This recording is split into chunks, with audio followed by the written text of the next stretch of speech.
this is our agenda for today. Today we'll be meeting to understand our approaches traditionally to endpoint security, then the need of endpoint detection and response, then the overall EDR overview, architecture, and at the end, we'll have a dashboard demo to our EDR solution. Next, so a global pandemic forced us in change of our working scenarios, right? So traditionally, we have been looking at architectures which were having solutions deployed on-prem, and then there were a few set of cloud services.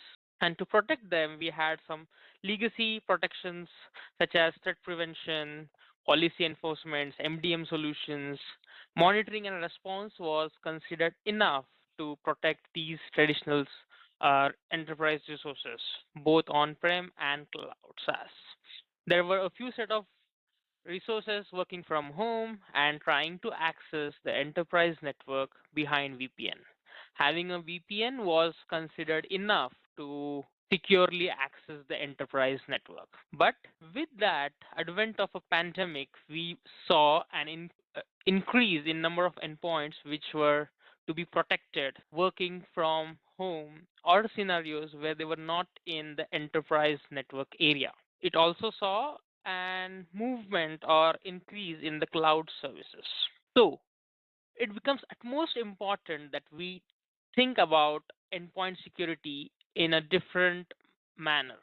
So endpoint security has been most requested core topic according to Gartner. The reason why. So any bad guy or any hacker would want to take access of an endpoint of a legitimate user so that he can achieve his intentions, malicious intentions for that matter, very easily because that endpoint is going to easily give him a pathway to enter or penetrate into the enterprise network. Hence, endpoint security has more challenges to deal with. First challenge is the traditional approaches.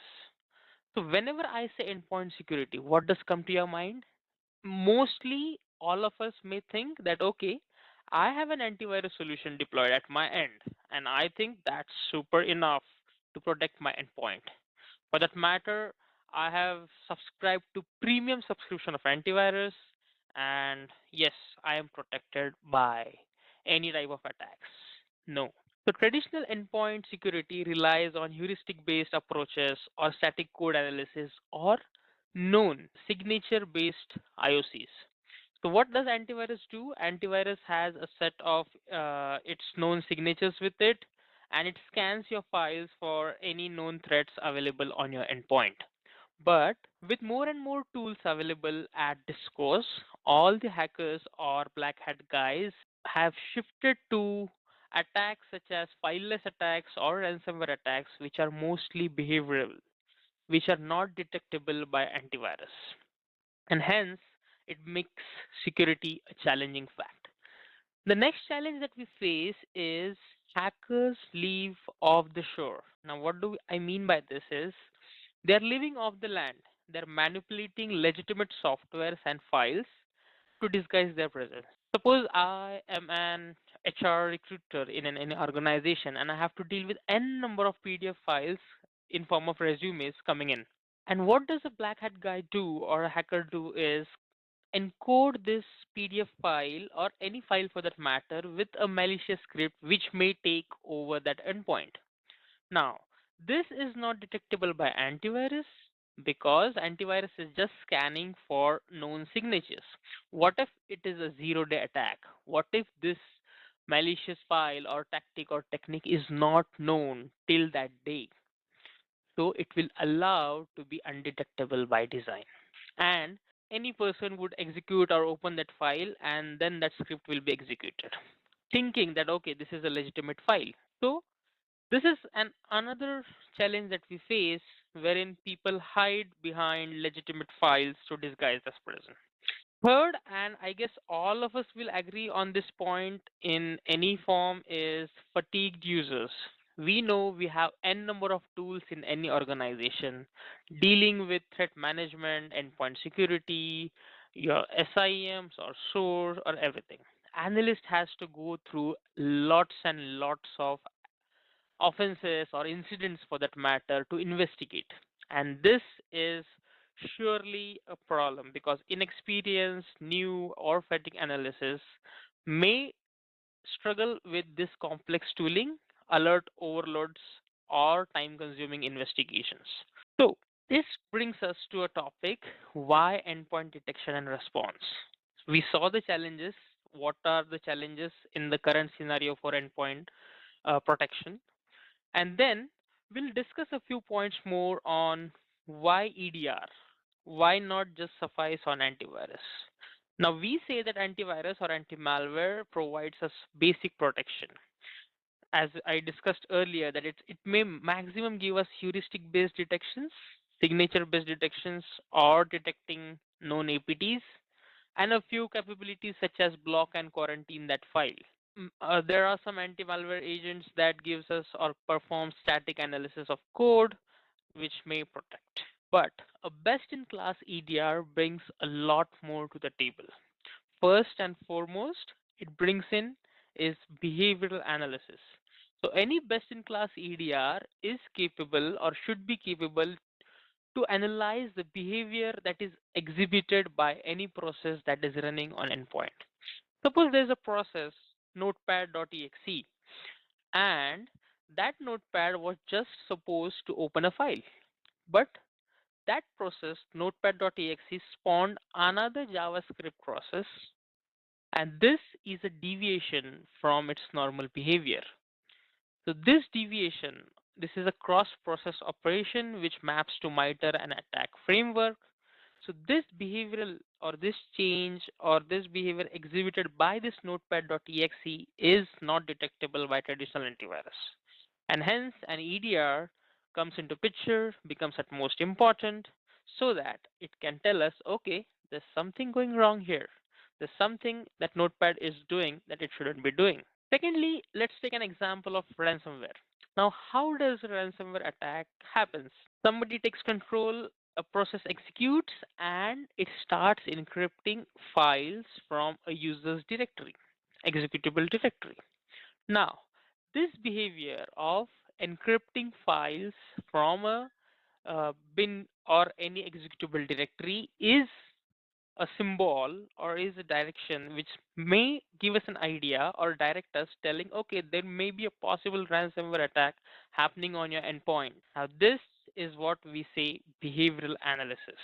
Next, what does a EDR brings on table is threat hunting capabilities. Now, when we say EDR, it becomes at most important for us to understand that EDR solutions or agents run on single endpoint. Suppose I am sitting in Pune, India, and I, as a SOC analyst, would want to protect my whole organization's network, right? So if there is something going wrong on my endpoint, my SOC analyst should be in position to detect it and find whether, okay, is this malicious file, is this hash value present in any of the other endpoints remotely anywhere in my organization, in this whole world. So we should have a capability to find, to detect by any parameters or behaviors and to threat hunt presence of any such IOCs. Apart from that, an EDR brings in much more reporting tools and real-time console to endpoint. So there's a single kill chain remediation that's available. So something goes wrong on an endpoint, remotely SOC analyst can terminate or can automate the responses for any type of attacks that is happening. There are isolation capabilities to isolate that endpoint from that network then and there. Remember, even if it is isolated, the SOC analyst has control of that endpoint using an EDR console. Now that's a powerful tool that allows you to control that endpoint but segregate it for not affecting rest of your network, protecting your other endpoints and your network as whole. It also aids in IT audits by giving us more and more regulatory compliances reports and other future-proof detections. Now, one more point that I would like to highlight here, what EDR brings in is it can do future-proof detection without updates. Now, what do I mean by this? So, suppose we are using an antivirus. We believe or we want antivirus to be updated daily, right? So that any new signatures, any new IOCs are known to our antivirus so that it can protect your endpoint. But an EDR, since it operates on behavioral analysis, since it has its own AI engine, can detect zero-day attacks. No such updates are needed. No such changes in policies are needed for such attacks that can hamper your endpoint or security as a whole. Next, EDR becomes at most important for post-breach investigations. Suppose a few folks decide that, okay, I just have antivirus and that's enough for me. I'm not going to invest in EDR and I feel that my organization is protected. And unfortunately, those people get attacked.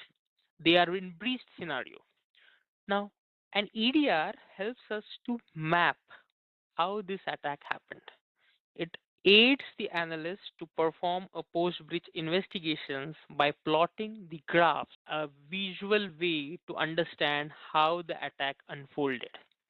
We are going to see this, how it looks, how intuitive that UI is in upcoming slides and sessions that we'll be following on this EDR. And hence, I would like to show you where do we fit in our whole QRadar XDR story. So even though IBM has an exceptional track record of delivering best of breed technologies, it is important to recognize and respect existing client investments. Of course, IBM would love to clients to deploy completely native and QRadar XDR, but it's unfair and unrealistic to ask them to rip and replace the investments that are still depreciating on their books. Perhaps you purchased CrowdStrike 2 years ago and there is still a depreciation to go. Maybe your organization leverages other SIEM tool and it is embedded in your IT ops, so you can't get rid of it, and maybe you have subscribed to other threat reports. The good news is IBM can integrate with your existing technologies using XDR Connect, delivering IBM's capabilities through AI and automation. So let us now come to QRadar EDR. So QRadar's EDR is an endpoint security solution which leverages AI to help automatically identify and manage threats. So it unifies detection, response, and automated hunting capabilities in a single solution to provide complete protection for your endpoints. Now, what do we mean by that? There's a single agent that will be running on your endpoint that will be detecting threats. If detected, it would respond by the appropriate actions designed and designated, and also the Hive brain. For that matter, think of it in as a dashboard console, which will have an automated hunting capabilities so that you can control or you can have a holistic view of your whole environment. So the other thing that I would like to highlight is Nano OS. So it's the only first and the only hypervisor-based approach to EDR. Suppose I am an attacker, I'm a black hat guy. So what will I do first when I get control of any endpoint is turn off any security solutions running on that endpoint, right? So if we are in a post-breach scenario, we are saying that, okay, my laptop is compromised. So what would happen? Do we lose the visibility to this endpoint? Do we lose the control over this endpoint? So this is what differentiates us from all other competitors for EDR. We are monitoring the operating system from outside. So it's a ring one layer hypervisor based approach which is designed to be invisible to malware so that it can't be shut down.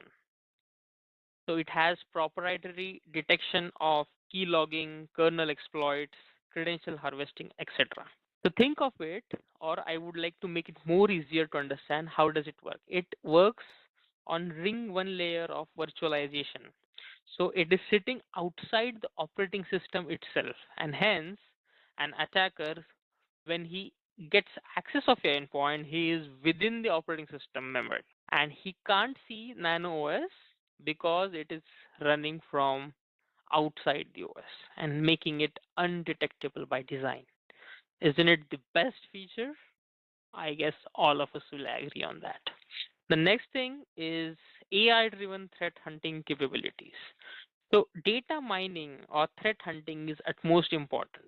We try to find any known APTs or any attacks or any IOCs in a network to keep us protected.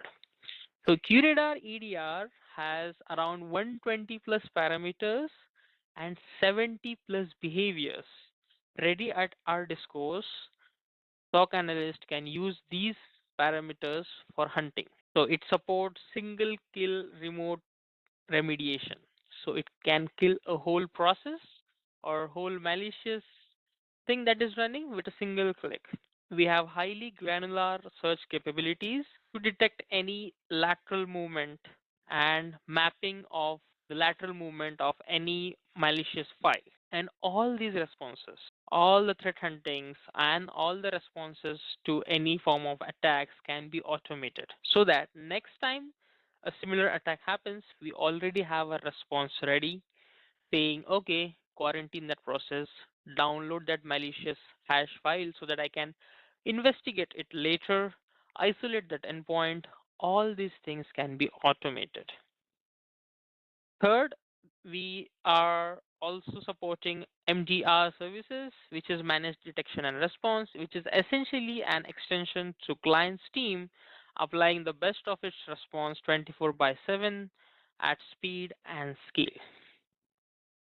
Now, the interesting part that would come to our mind is after so many features, Nano OS, threat hunting, unified detection response, and automated hunting, it would be a heavyweight solution, right?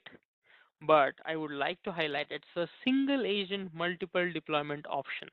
So it's very lightweight. It needs only 90 MB of memory, minimum hard disk space, and 10 GB of RAM to run an agent. Isn't it lightweight? Also, we support SaaS deployments, we suppose on-prem deployments, we support air-gapped environments.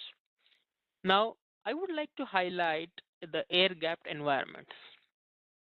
So, suppose I decide to go on a world tour, sailing on a ship, and Bob is sponsoring my trip. So, whenever I am going through Pacific Ocean, I have lost the connection to internet. And if if I am thinking from a traditional approach, an antivirus needs internet connection for upgrading its signatures.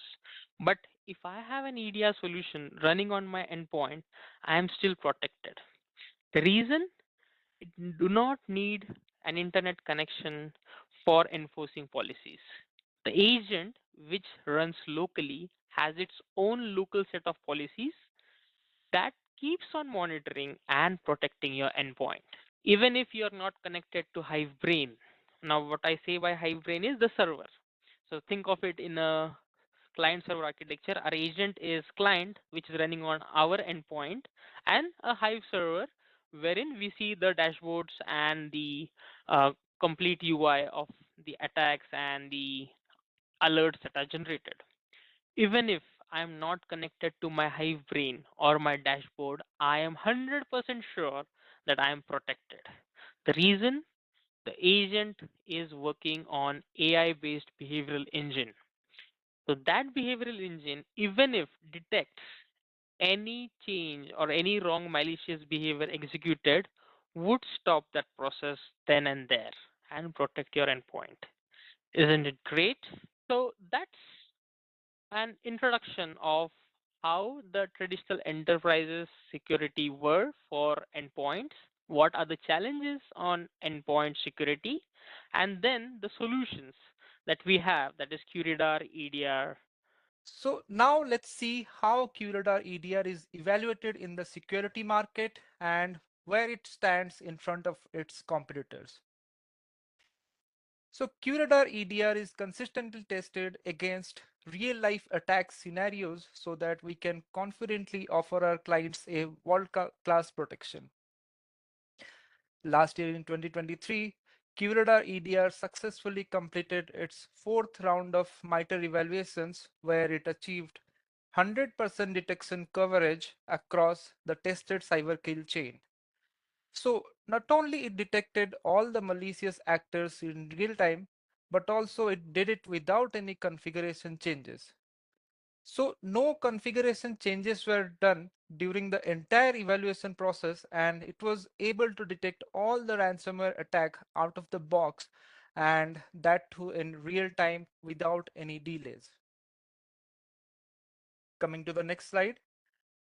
Just by looking at the graph provided, it is clear that QRadar EDR did 100% of detection without configuration changes. So as a customer, QRadar EDR works straight out of the box and you don't need to worry for an initial baseline tuning to be protected any kind of attacks. So where you can see most of the other vendors had to tweak their product or change the code multiple times before being able to detect alerts. So why is this important? In a real life scenario, configuration changes are usually very unrealistic. So does any attacker give us a second chance to tweak our detections in a real life scenario? Obviously not. As day by day the attackers are innovating and automation allows attackers to move extremely quickly within the network, operations that are used to take minutes and hours can now occur in a matter of seconds. So that is being used by the attackers, and in the scenario, an immediate identification and automated response draws the line between a fully compromised infrastructure and an unsuccessful breach. So now let's look at a case study to understand this. So here we will see how QRadar EDR is in action and how it helps with the early detection of a zero-day threat like Quantum Locker ransomware. So Quantum Locker is nothing but just a rebrand of the famous Mount Locker ransomware. So ransomware attacks usually begin with threat actors obtaining access to the victim machines by deploying various tactics and techniques and procedures. And they continue to advance in the kill chain before the actual ransomware is executed. So typically there may be significant delays in terms of days and months between a given threat actor first gaining access to a target machine and the final detonation of the ransomware. But what sets Quantum Locker apart from the ransomware strengths is its speed of attack. It takes less than 4 hours from the initial access to the victim machine before executing the Quantum Locker ransomware domain-wide. So for this reason, it was noted in the DFIR, which is a threat research team, as one of the fastest ransomware cases observed. So now the question arises, are you equipped to stop zero-day and unknown threats like Quantum Locker ransomware? So relying on just a signature-based approach is not enough to safeguard against endpoint threats and advanced threats. And day by day, as the attack speeds are accelerating, it leaves us with a very little time for human analysts to react. So what do we do now? Now let's see how QRadar comes to the help here. So in the case of a quantum locker ransomware attack, QRadar EDR was able to immediately detect the threat and provide full visibility of all attacker tactics and techniques. And it did it at the same moment when the quantum locker ransomware was executed on the endpoint. So as you can see here in the slide, the behavioral AI reconstructs the attack and maps all the processes and behaviors involved to MITRE attack techniques. So we call this behavioral tree, which enables our security teams to understand what's happening at a glance, and so that analysts can act quickly and prevent business impact without any delay. So using AI algorithm and policies, malicious activities were stopped immediately. Here you can see this quantum locker ransomware where it was executed, and immediately it was terminated by our policy. So not only the threat was remediated, QRadar EDR also autonomously closed off the alert so that no further actions were required of the security team. So isn't it a complete solution of the problem we were discussing in the previous slide? So till now we talked about what QRadar EDR does. Now let's see how does it work. So let's talk about the architecture of QRadar EDR. So we have this three-level architecture: agents, Hive brain, and a dashboard. We have this AI-powered endpoint agents which are installed on the endpoints to collect the events. Our agents can run on most of the popular OS such as Windows, Linux, and Mac OS. So why we call it AI powered? That is because it has the capability to decide how much events to collect. In a normal working scenario, it works on a very low footprint and intelligently drops few not so important event categories. But whenever it observes any abnormal activities, it goes into deep monitoring mode and collect all the in-depth information that is necessary for analysis. Then the agent communicate with the Hive brain, which is the centralized server to store all the data collected by agent. So it is the most important part where all the business logics, policies, and rules are stored, and logging and correlation takes place. So after this, the brain provides the information to the Hive dashboard, which is the UI. So we have this single console where all the data is provided and behavioral analysis and everything can be visible on this. It helps us in a great way to create an optimized remediation workflow.